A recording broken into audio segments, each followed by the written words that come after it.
Election. नमस्कार दोस्तों, आज हम बात करेंगे निर्वाचन की।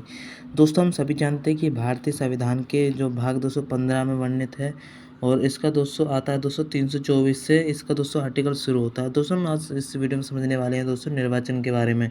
और दोस्तों हम ये समझने वाले हैं इसके अंदर दोस्तों हम सभी जानते हैं कि संविधान का दोस्तों जो सबसे प्रमुख जो दोस्तों उद्देशिका में उसमें लिखा गया है कि लोकतंत्रात्मक गणराज्य अपना भारत रहेगा हमेशा। और दोस्तों इसके अंदर मतदान के बारे में सब कुछ लिखा गया है दोस्तों संविधान के अंदर। इसमें ये भी बताया गया है दोस्तों कि सभी लोगों के लिए दोस्तों मतदान दोस्तों ज़रूरी है। दोस्तों ये भी बताया गया है कि दोस्तों दोस्तों जो संविधान ने दोस्तों संसदीय प्रणाली पर दोस्तों शासन अपनाया है। तो दोस्तों ये सबको दोस्तों कार्य बनता है दोस्तों कि वो चुनाव को दोस्तों चुनाव उसके अंदर दोस्तों मतदान करे। और दोस्तों हम सभी जानते हैं दोस्तों भारत दोस्तों विशाल दोस्तों विश्व में दोस्तों सबसे बड़ा विशाल लोकतंत्र है दोस्तों। और इसके अंदर दोस्तों क्या है दोस्तों 2004 से दोस्तों हम सभी जानते हैं 14वीं लोकसभा में दोस्तों निर्वाचन के समय दोस्तों क्या हुआ था दोस्तों लगभग 67.5 करोड़ से अधिक लोगों ने दोस्तों मतदान किया था। और दोस्तों संविधान में दोस्तों विधि के दोस्तों जो भी शक्तियाँ हैं दोस्तों दोस्तों उसके अलग अलग कारण हैं दोस्तों। तो इसके अंदर दोस्तों क्या होता है ये जो इसके अधिनियम कुछ आते हैं दोस्तों वही दोस्तों ये सबसे प्रमुख ये अधिनियम है दोस्तों, जैसे कि राष्ट्रपति और उपराष्ट्रपति निर्वाचन अधिनियम जो 1952 में आया था। और दोस्तों दूसरा है दोस्तों लोक प्रतिनिधित्व अधिनियम जो कि दोस्तों 1950 में आया था। और लोक प्रतिनिधित्व अधिनियम दोस्तों 1951 वाला। और दोस्तों परिसीमन अधिनियम दोस्तों 2002। और दोस्तों इसके अतिरिक्त दोस्तों हम देख सकते हैं किस तरीके से दोस्तों अधिनियमों के बारे में दोस्तों इसके अंदर बताया जाता है और किस तरीके से लोगों को अधिकार दिए जाते हैं, वयस्क अधिकार दोस्तों। तो ये सब दोस्तों इन चीज़ों के अंदर दोस्तों सबसे महत्वपूर्ण चीज़ें ये सभी आती हैं। तो इसके अंदर दोस्तों क्या है दोस्तों इसके अंदर संविधान के दोस्तों आर्टिकल दोस्तों दिया गया था दोस्तों 325 के आसपास ही दोस्तों कि प्रत्येक प्रदेशिक जो निर्वाचन क्षेत्र है दोस्तों वहाँ पे दोस्तों एक साधारण निर्वाचक नामावली होगी दोस्तों, इसके अंदर मतदान किस तरह से दोस्तों लोगों को मतदान करना होगा। और भारत शासन अधिनियम में दोस्तों 1935 के अधीन दोस्तों क्या हुआ था ना उस समय जब भारत गुलाम था। तो दोस्तों मुसलमान सिख भारतीय ईसाइयों के लिए दोस्तों क्या किया मुसलमानों ने अलग अलग पृथक निर्वाचिका की मांग रख दी। और ये दोस्तों देश को विभाजन के लिए दोस्तों कारण बनती जा रही थी और सांप्रदायिक हिंसा भी होने लगी थी दोस्तों। और दोस्तों जैसे हिंसा होती है दोस्तों इसके अंदर क्या होता है दोस्तों कि धीरे धीरे हम उससे जो कुछ अनुभवी लोग थे जैसे डॉक्टर भीमराव अम्बेडकर जी और दोस्तों इसके अंदर जैसे जवाहरलाल नेहरू ये सभी दोस्तों इनका दोस्तों विचार बनता है कि क्यों ना इसको दोस्तों लोकतंत्र में जो गणराज्य बनाना चाहिए। इसके अंदर क्या होगा दोस्तों कि जैसे कोई भी व्यक्ति जैसे धर्म मूल जाति वंश या किसी भी लिंग से संबंधित हो वो दोस्तों वोट में ऐसे इस तरह से जैसे बड़ी अपनी उच्च जाति समझता हो और अपने आप को ज़्यादा प्रतिनिधित्व करता हो तो वो दोस्तों चुनाव नहीं दे सकता। वो तो उसके अंदर दोस्तों ये चीज़ें बताई गई थी। और इसके अंदर दोस्तों क्या था ना दोस्तों एक जगह थी दोस्तों अमेरिका और इंग्लैंड में दोस्तों क्या था ना दोस्तों स्त्रियों को दोस्तों मतदान करने का अधिकार नहीं दिया गया था, लेकिन दोस्तों भारत के अंदर ये अधिकार दिया गया। यह अनुच्छेद 325 के अनुसार दोस्तों अधिकार है दोस्तों कोई भी व्यक्ति दोस्तों धर्म मूल वंश जाति के आधार पर दोस्तों किसी भी आधार पर दोस्तों ये नहीं कह सकता कि मैं वोट नहीं दे सकता। और इसलिए दोस्तों इसके अंदर 325 में दोस्तों सबको अधिकार है निर्वाचन करने की जो 18 वर्ष से ऊपर का है उसके अंदर ये योग्यता दी गई है।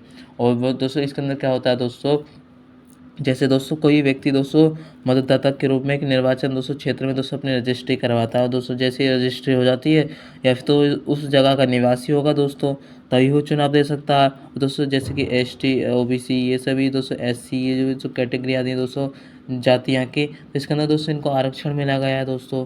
और जैसे कि हम देख सकते हैं दोस्तों आंग्ल भारतीय समुदाय दोस्तों इनको भी दोस्तों अलग से अधिकार दिए गए हैं। तो ये सभी दोस्तों इसके अंदर उपबंधित किए गए हैं। और संसद के दोस्तों निर्वाचनों में दोस्तों सबसे पहले दोस्तों क्या दोस्तों विधि बनाने की शक्ति है। और दोस्तों 327 जो इसका आर्टिकल इसके अंदर लिखा गया है और इसके अंदर दोस्तों क्या है दोस्तों संविधान के उपबंधों के बारे में बताया गया किस तरीके से प्रमुख दोस्तों इसके अंदर क्या होता है दोस्तों की जो विधानमंडल और निर्वाचन के लिए दोस्तों विधान जो भी कानून का कार्य वो बना सकती है। जैसे जो संसद का कार्य है वो दोस्तों विधानमंडल भी कार्य कर सकता है। और इस प्रकार दोस्तों 1950 में 1951 और दोस्तों इससे आगे 1962 दोस्तों परिसीमन आयोग आ जाता है दोस्तों। इसके अनुसार दोस्तों लोगों को चुनाव का अधिकार प्राप्त हो जाता है दोस्तों कि एक मत होगा दोस्तों एक मतदाता तो एक मत होगा दोस्तों। और यही दोस्तों ठीक रहेगा स्वतंत्र। और दोस्तों क्या है ना दोस्तों जो निर्वाचन आयोग है दोस्तों स्वतंत्र और निष्पक्ष रहता है। और इसके अंदर दोस्तों संविधान का एक निर्वाचन की स्थापना की इसीलिए ही। और जब ये निर्वाचन की स्थापना आयोग की स्थापना हो जाती है दोस्तों तो इसके अंदर दोस्तों मुख्य निर्वाचन दोस्तों क्या था ना दोस्तों, जब दोस्तों अलावा दोस्तों इसके अंदर दोस्तों एक मुख्य निर्वाचन होता है और 2 मुख्य निर्वाचन आयुक्त होते हैं। तो इस तरीके से दोस्तों इसके अंदर प्रमुख भूमिका इनकी होती है। अब दोस्तों सबसे महत्वपूर्ण जोड़ ये है कि जो निर्वाचन आयोग है इसके महत्वपूर्ण कार्य क्या है? दोस्तों क्या है कि संसद के लिए निर्वाचन करना, जो संसद के सदस्य हैं उनके लिए, और राज्य विधानमंडलों के दोस्तों निर्वाचन करना, जो जैसे कि अलग-अलग क्षेत्र हैं वहाँ पे किस तरह से चुनाव होना चाहिए। और दोस्तों राष्ट्रपति, उपराष्ट्रपति के पद के लिए भी निर्वाचन ही कार्य करता है। और दोस्तों जो निर्वाचन आयोग है उसका कार्य क्या है? वो दोस्तों नामावली तैयार करना, निर्वाचनों का संचालन करना, और दोस्तों मतगणना और परिणामों के बारे में घोषणा निकालना।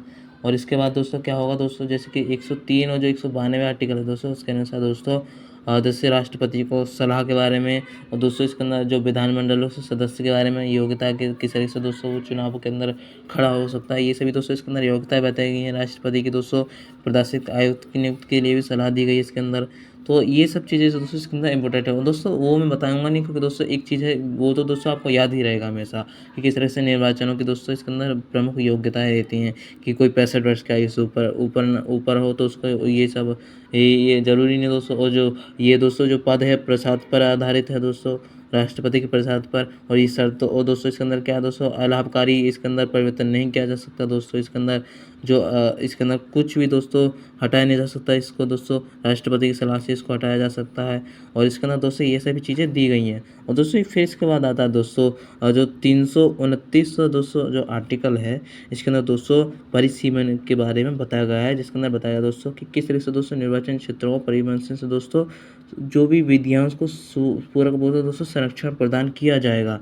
तो इस तरह से दोस्तों इनमें दोस्तों सबसे महत्वपूर्ण ये सब बातें बताई गई हैं कि कोई व्यक्ति इस पर न्यायालय भी इस पर प्रश्नगत नहीं किया जा सकता दोस्तों, कोई भी कोर्ट कुछ भी नहीं कर सकता दोस्तों इसके अंदर।